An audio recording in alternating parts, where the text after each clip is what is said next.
जादुई घंटी और समय की यात्रा। बहुत समय पहले की बात है। एक छोटे से पहाड़ी गांव में एक लड़का रहता था। नाम था मानव। मानव बहुत जिज्ञासु था। उसे पुरानी चीजें और रहस्यमयी कहानियां बहुत पसंद थीं।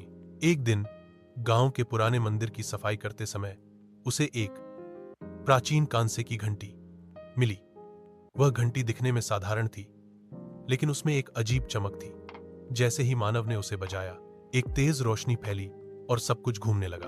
अगली ही पल वह एक भविष्य की दुनिया में पहुंच गया, जहां आसमान में गाड़ियां उड़ रही थीं, रोबोट लोग मदद कर रहे थे और किताबें हवा में तैरती थीं।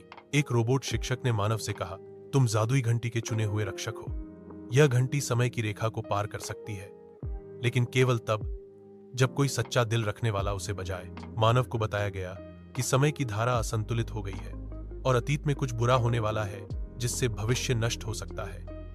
अब केवल वही इसे ठीक कर सकता है। घंटी ने उसे एक और बार चमकाई और वह पहुंच गया सैकड़ों साल पुराने युग में, जहां राजा, राक्षस और जादूगर रहते थे। वहां एक दुष्ट जादूगर कालकेतु ने समय को मोड़ने वाला एक मंत्र चुरा लिया था। मानव ने चतुराई और साहस से काम लिया। उसने गांव के साधु, एक बोलती किताब और एक पतंग जैसे जादुई प्राणी की मदद से कालकेतु की गुफा में प्रवेश किया।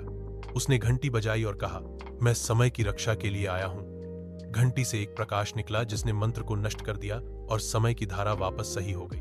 मानव फिर से अपने गांव लौटा, लेकिन अब वह केवल एक आम लड़का नहीं था।